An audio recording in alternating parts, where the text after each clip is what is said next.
सभी ढोली समाज के बंधुओं को मेरा सत साहेब बंदगी नमस्कार। सोए को आनंद बंदगी। तो भाइयों, प्यारे सज्जनों, मित्रों,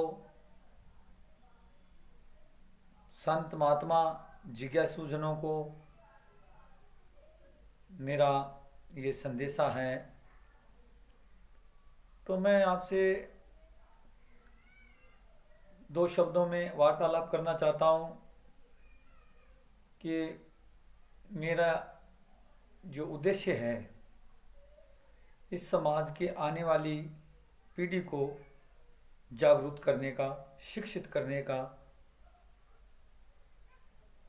तो भाई, आप अगर सहयोग करते हो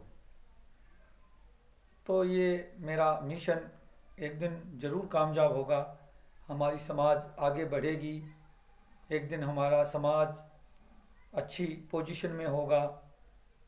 हमारे समाज में जो कुरीतियां हैं, जो गलत प्रथा है, इससे मुक्त होने का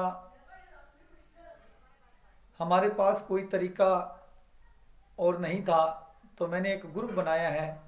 इस ग्रुप के माध्यम से मैं सभी बंधुओं से उनके विचार, उनकी राय, उनका जो अपना अपना अनुभव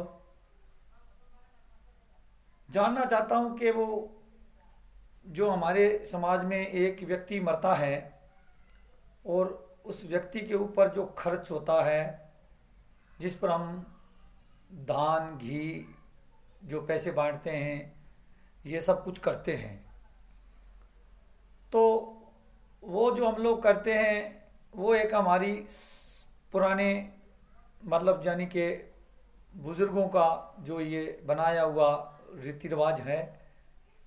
तो मैं आपसे निवेदन करता हूँ इस बात के लिए कि भैया, क्या उसमें आपको लाभ दिखता है, क्या उसमें आपको फ़ायदा दिखता है, जिससे आप बढ़ चढ़ कर अपने समाज में सोचते हो कि भैया ये बहुत ही अच्छा काम है जिसको हम कर रहे हैं।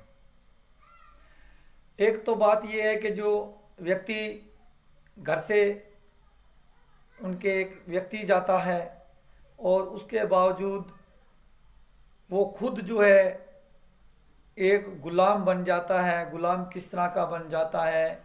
जैसे बाहर से पैसा उठा कर लाता है, रिश्तेदारों से, भाई बंधुओं से, धी बेटी से। तो वो पैसा क्या है कि ब्याज पर आता है।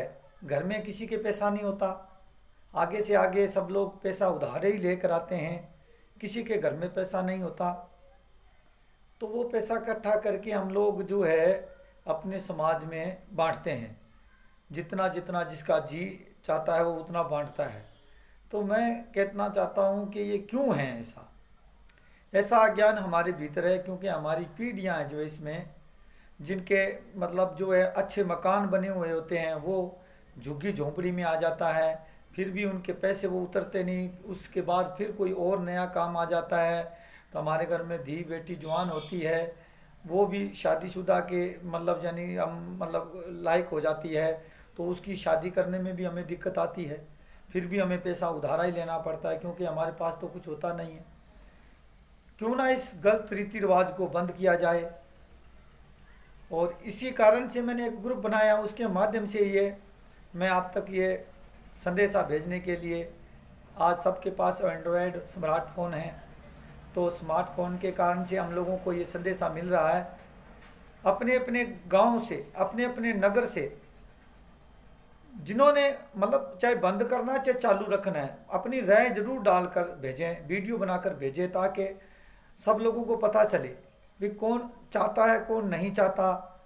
लेकिन मैं ये आपको थोड़ा सा राय मशवरा देना चाहता हूँ कि राजस्थान सरकार के द्वारा मृत्यु भोज बंद है। मृत्यु भोज का मतलब क्या होता है कि भोजन जो आप जमाते हैं अपने घर में बुलाकर अपने समाज को, तो वो सरकार ने बंद कर दिया है। और पैसे बांटना तो बहुत दूर की बात है, मृत्यु भोज भी बंद है। तो आप लोग सोचिएगा कि ये कितना मतलब जो है अन्याय है, कितना बड़ा मतलब जन के ये समाज के प्रति के मतलब जन के एक भ्रष्टाचार है, समाज के प्रति के एक चोरी करके हम लोग जो ये घी वगैरह लगाते हैं, अगर सरकार को पता चलता है तो सरकार तो इसके ऊपर कानूनी कार्रवाई करेगी। तो कानूनी कार्रवाई करेगी तो आप देखिए, आप भी फंसोगे, अपने रिश्तेदारों को फंसाओगे, हमारे समाज में ये जो गलत मैसेज पहुंचेगा और थाना कचहरी होगे। तो उससे अच्छा है कि आप लोग समाज में मिलकर, सभी बंधु मिलकर इस प्रथा को बंद की जाए और बंद किया जाए। क्योंकि देखो, अगर नहीं करोगे तो सरकार जरूर कराएगी, इसमें आप लोगों का कोई जोर नहीं चलना है फिर। और अब देखिए, पहले हमारे समाज में छोटे बच्चों की शादी कर देते थे, 5 साल से लेकर 10 साल 15 साल इतना जो करते थे। आज आपको पता है 18 साल की लड़की और 21 साल का लड़का होना चाहिए। हम लोग डर के मारे अब शादी करते हैं खुले में, नहीं कर सकते, कानून लागू है, सरकार का कानून लागू है। तो अगर आप सरकार का साथ देते हैं, डोली समाज आगे उठकर, आगे बढ़कर, समाज उठकर राजस्थान सरकार, गहलोत सरकार का साथ देती है, तो सरकार भी आपकी पक्ष में, सरकार आपको जरूर कोई ना कोई सहायता देगी। क्योंकि हमारे समाज में पढ़े लिखे लोग नहीं हैं, तो हमें हमारा भी पता चलेगा सरकार को कि भाई देखो, इनके समाज में जागरूकता आई है और सरकार का नियम कानून इन्होंने माना है, तो सरकार भी हमारा साथ देगी और हमारी मदद करेगी। आने वाली नस्लों को ये संदेश बहुत अच्छा सुंदर लगेगा। आने वाली पीढ़ियां हैं जो आपकी बहुत गुणगान करेगी आपका, आप समाज के अंदर बहुत ही अच्छे नामी कहलाओगे, ताकि उन लोगों ने हमारे लिए एक अच्छी व्यवस्था बनाई, अच्छी मतलब यानी कि हमें शिक्षा दी। हमारे समाज में पढ़े लिखे लोग जो होंगे वो लोग आपका गुणगान करेंगे। तो भाइयों, मैं साधु होने के नाते मैं नहीं कराना चाहता हूँ बंद आपका घी, और ना ही मुझे कोई ज़रूरत है, ना मुझे क्या मिलने वाला बताइए, और मेरे को कोई दिक्कत नहीं है इससे। लेकिन दिक्कत आने वाली पीढ़ियों को होगी, आपके बच्चों को होगी, और आप जरूर इस बात को समझें और लोगों को समझाएं। तो मैं सबसे निवेदन करता हूं हाथ जोड़कर। और भाइयों, मेरा सबसे यही निवेदन है कि आप ज़्यादा से ज़्यादा इस ग्रुप में जुड़कर और इस प्रथा को बंद कीजिए। आपका बहुत बहुत धन्यवाद। सत साहिब बंदगी, राम जी महाराज।